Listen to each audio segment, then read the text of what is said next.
ओह, station पहुंचने में हमें देर हो गई। हाँ, हमें घर से जल्दी चलना चाहिए था। पापा देखो, दूसरी ट्रेन आ रही है, हम उससे चलते हैं। यह ट्रेन इलाहाबाद नहीं जाएगी, अब अगली गाड़ी 6 घंटे बाद आएगी। हमें सदा समय पर ही कहीं जाना चाहिए। अच्छा ये बताइए कि ये सब काम किस किस समय में हुए? कुछ काम बीते समय में हुए, कुछ चल रहे समय में हो रहे हैं, कुछ काम आने वाले समय में होंगे। जैसे देर हो गई, चलना चाहिए था, बीते समय में हुए, आ रही है, चलते हैं, चल रहे समय में हो रहे हैं, जाएगी, आएगी, आने वाले समय में होंगे। अतः हम कह सकते हैं क्रिया के जिस रूप से काम के होने का पता चलता है उसे काल कहते हैं। काल के भेद। काल के मुख्यतः 3 भेद होते हैं: भूतकाल, वर्तमान काल, भविष्यत काल। भूतकाल का अर्थ होता है बीता हुआ समय। जैसे उदिता ने पेड़ लगाया, मैं विद्यालय से आकर पढ़ा, मेला कल लगा था। वाक्यों में पेड़ लगाने का काम, पढ़ने का काम और मेला लगाने का काम बीते समय में हो चुका है, जिसका पता हमें क्रम से लगाया, पढ़ा और लगा था क्रिया शब्दों से चलता है। अतः हम कह सकते हैं क्रिया के जिस रूप से कार्य के बीते हुए समय में होने का पता चलता है उसे भूतकाल कहते हैं। वर्तमान काल। वर्तमान अर्थात चल रहा समय। जैसे राजू सो रहा है, हरमनप्रीत अच्छा खेल रही है, रोहित आम खा रहा है। वाक्यों में क्रिया सो रहा है, खेल रही है और खा रहा है से काम के वर्तमान समय में होने का पता चल रहा है। अतः हम कह सकते हैं क्रिया के जिस रूप से कार्य के वर्तमान समय में होने का पता चलता है उसे वर्तमान काल कहते हैं। भविष्यत काल। भविष्यत अर्थात आने वाला समय। जैसे हम कल शिमला घूमने जाएंगे, मेरी परीक्षा शुरू होने वाली है, पिताजी शाम तक दुबई पहुंचेंगे।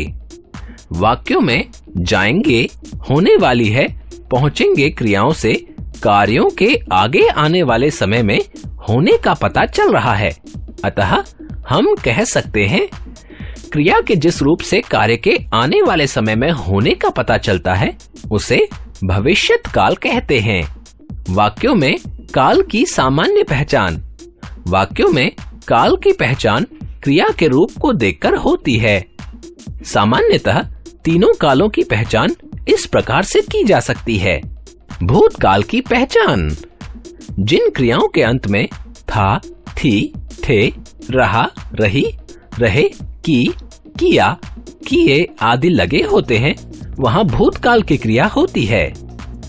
या, यी, ई, ये, ए से समाप्त होने वाली क्रियाएं भी भूतकाल की होती हैं। ये ए से समाप्त होने वाली क्रियाओं के काल निर्धारण में हमें विशेष सावधानी रखनी चाहिए, क्योंकि आज्ञार्थक और चाहिए भाव वाली क्रियाएं भी ए से समाप्त होती हैं। जैसे बच्चे बाजार से पुस्तक लाए, भूतकाल। कोई बच्चा अपनी पुस्तक मेरे पास लाए, आज्ञार्थक काल।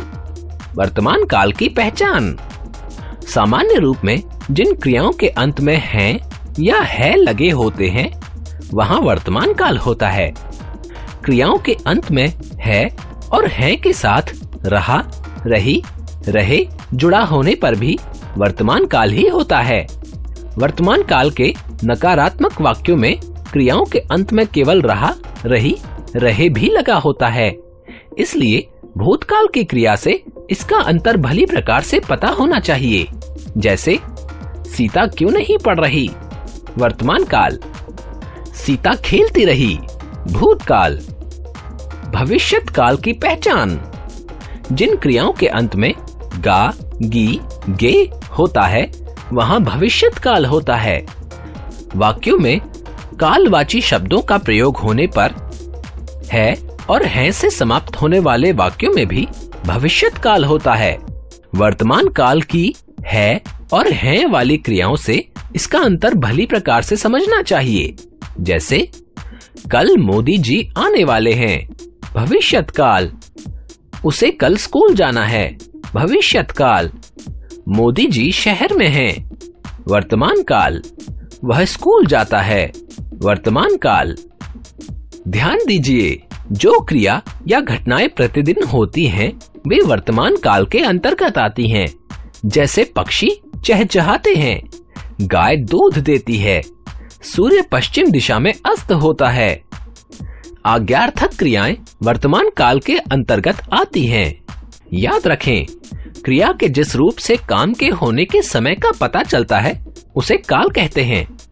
क्रिया के जिस रूप से काम के बीते हुए समय में पूरा होने का पता चलता है वह भूतकाल है। जब क्रिया का रूप यह बताए कि कार्य अभी हो रहा है तो वह वर्तमान काल है।